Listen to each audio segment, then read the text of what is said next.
Hola, sean nuevamente bienvenidos al taller de feminismo para principiantes del Centro Cultural Casa de las Bombas de la Universidad Autónoma Metropolitana.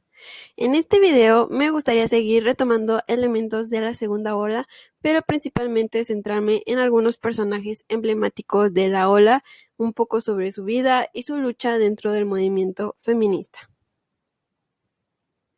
Truth es un ejemplo de lo variadas que pudieron ser las voces de las mujeres dentro del feminismo y que se van uniendo al sufragismo.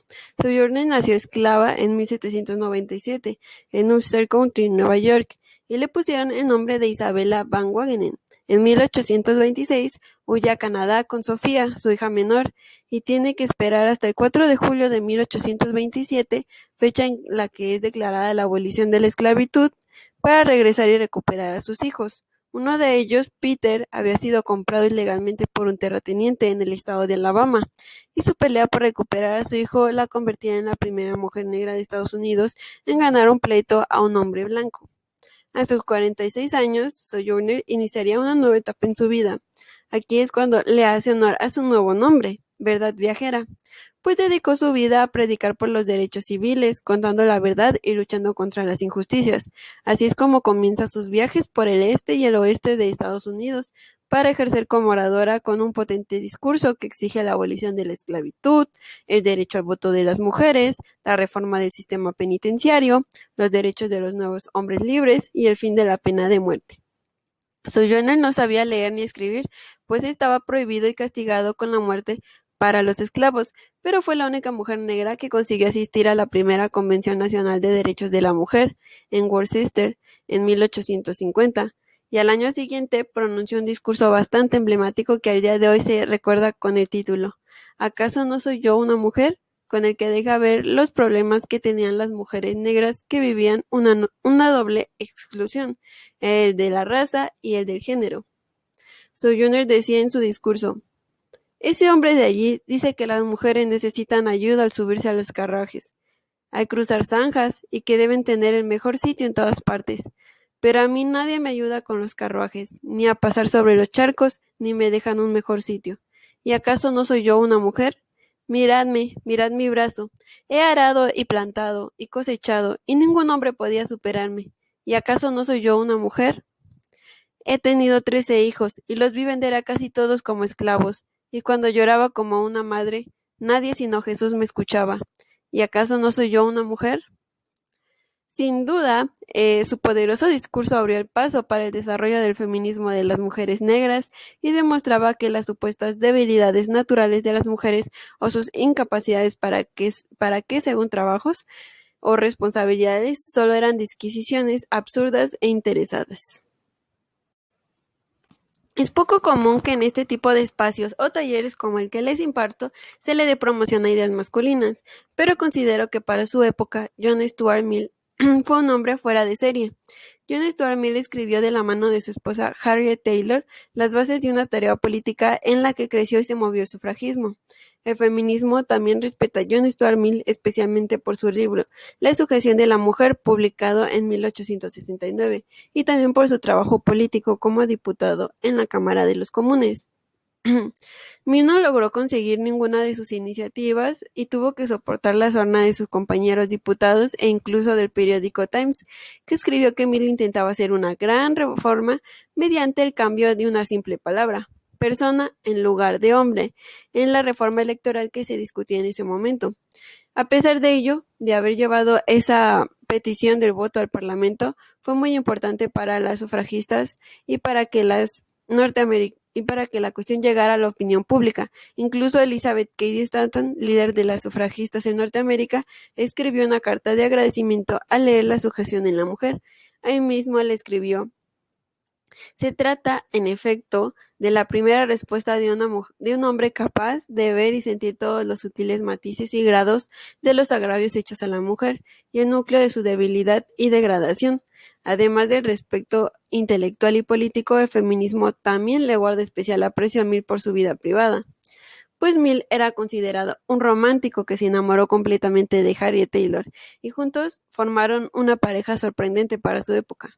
Cuando Mill conoció a Harriet, ella ya estaba casada con John Taylor, un hombre de negocios e interesado en la política, pero que no estaba al nivel intelectual de Harriet, quien era una mujer de grandes cualidades e inteligencia. Harriet y Stuart Mill se conocieron en el verano de 1830 y ambos se deslumbraron el uno al otro. Por un lado, porque Harriet había recibido una buena educación y en aquella época colaboraba con la revista Monthly Repository.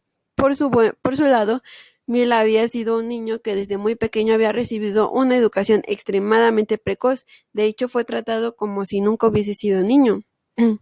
Es decir, ambos crecieron siendo grandes intelectuales, pero Mill sí llegó a experimentar una especie de depresión debido a tal situación, por lo menos hasta que conoció a Harriet.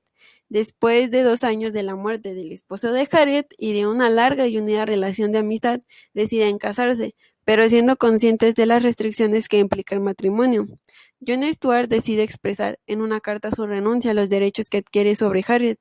De esta unión nacen dos obras como Los ensayos sobre el matrimonio y el divorcio en 1833 y La sujeción de la mujer en 1866, que fue escrita por John Stuart Mill después de la muerte de Harriet, con ayuda de Helen, su hija. Para Harriet Taylor y John Stuart Mill, los seres humanos son libres e iguales, y desde este punto de vista su trabajo se esfuerza en criticar y desarticular todas las formas de dominio de las mujeres por parte de los hombres. A causa de obras como las de Harriet y Mill, así como de la primera ola del feminismo, se desató una especie de teorías por varios personajes célebres de la época, que buscaron argumentar que las mujeres debían estar excluidas y se empeñaban en construir la idea de las mujeres como princesas domésticas, débiles, obedientes, pasivas y como mujeres madre. Y cuando las mujeres obreras comenzaron a reivindicar sus derechos, así como las negras que habían sido esclavas, no se sabía muy bien qué hacer con ellas. Eran consideradas un nuevo problema porque unían diferentes aspectos, como la feminidad y el trabajo asalariado, y la producción industrial. Con las mujeres obreras se empezaron a dar nuevas interrogantes tanto como para misóginos, legisladores y para las propias feministas, como por ejemplo, ¿qué tipo de trabajo podía hacer una mujer? ¿Debía tener el mismo salario de un hombre? ¿O si se le habría que poner límites a su trabajo? Y una de las primeras personas en responder a todas las inquietudes que nacen a partir de esta nueva figura de la mujer obrera es Flora Tristán. Es una frase de origen peruano que ha sido enmarcada en el primer socialismo, el socialismo utópico. Además, es una mujer de transición entre el feminismo ilustrado y el feminismo de clase. El padre de Flora era un noble peruano y su madre era una parisina. Ambos se casaron en Bilbao, pero en Francia su matrimonio era ilegítimo, por lo que al llegar la muerte repentina de su padre, Flora y su madre se quedaron desprotegidas y en la ruina. Como consecuencia, esto lo obligó a entrar a trabajar como iluminadora en un taller y un año después su madre la obliga a casarse con el patrón. Dicho matrimonio sería el origen de la mayor parte de sus tragedias. En su novela Memphis, expresa que todo cuanto ahoga a la mujer o la reduce a sacrificarse es condenable y critica el corsé como un artilugio que convierte a la mujer en una muñequita y pone en práctica sus teorías y no lleva el corsé, adelantándose una vez más a su época, pues hasta 1912 no desaparecerá en un desfile de modas esta prenda. Flora también fue una de las primeras mujeres en denunciar la esclavitud en el continente africano y americano, abogó por la abolición de la esclavitud y denunció la situación de los colectivos sociales británicos pobres, en pleno desarrollo del capitalismo, asegurando que era peor por infrahumano. Flora denunció todas las formas de explotación, exclusión, de sumisión y de miseria en sus trabajos hablaba de las prisiones, los prostíbulos, los asilos, etc.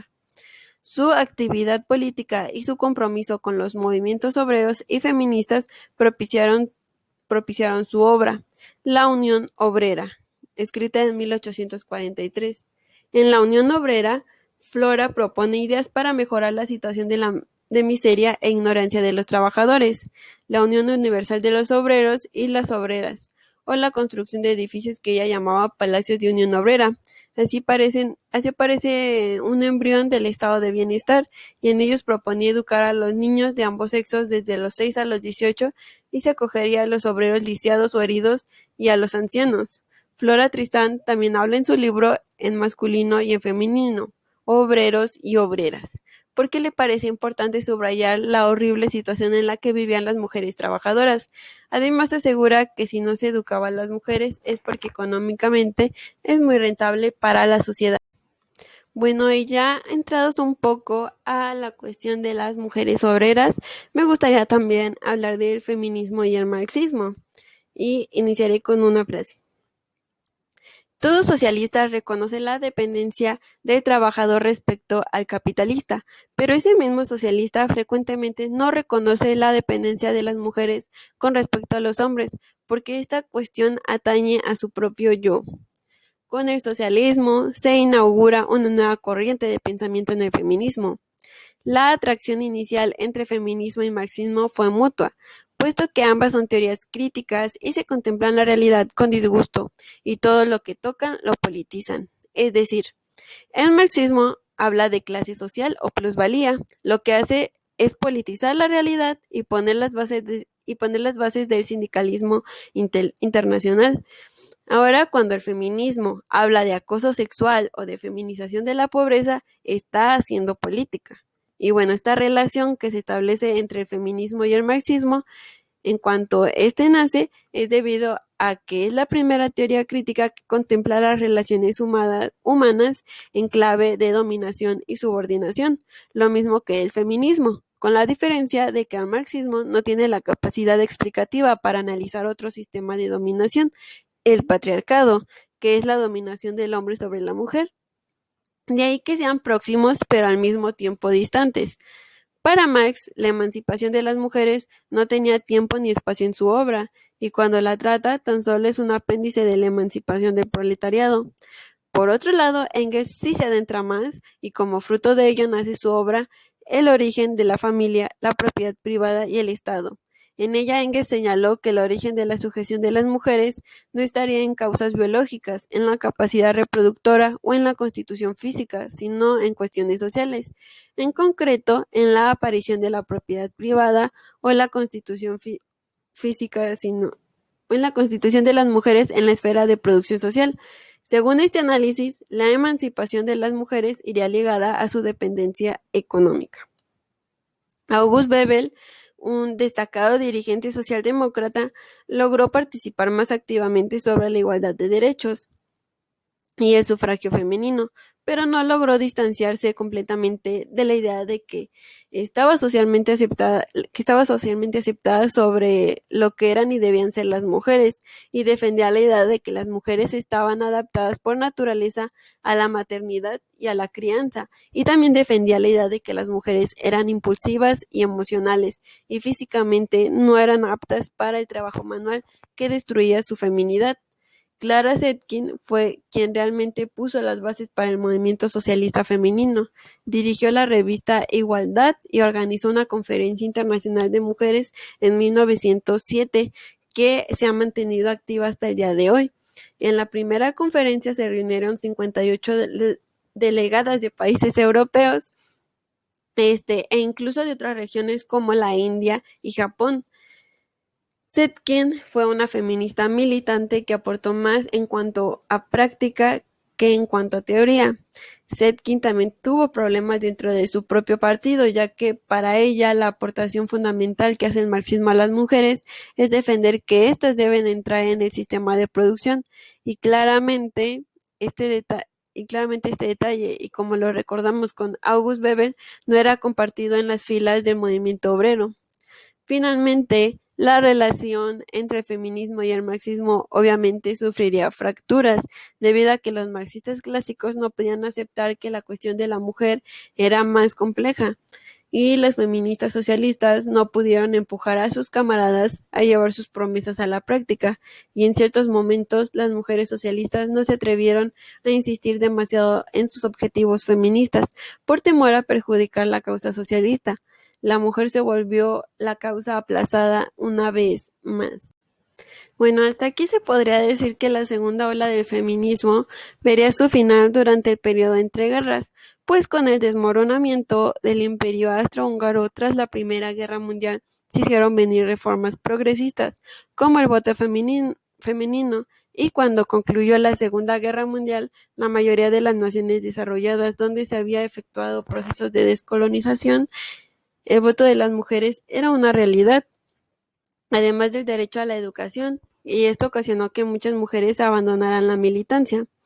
Y a pesar de que muchas mujeres continuaron trabajando fundamentalmente en problemas económicos y las reformas de las leyes de la infancia y la maternidad, muchas mujeres no pudieron competir contra los partidos políticos que ya estaban muy institucionalizados.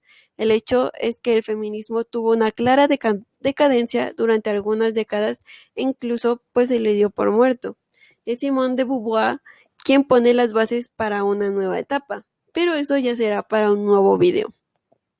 Por ahora, esto sería todo en cuanto a la segunda ola del feminismo y te dejo una pregunta por si quieres comentar, entrar en discusión sobre el video y gracias por escuchar y nos vemos en el siguiente video que será más bien como un intermedio para hablar sobre el segundo sexo de Simone de Beauvoir y por qué esta es una precursora de la tercera ola, si se podría decir de esa manera. Y por ahora, pues es todo. Muchas gracias y nos vemos pronto.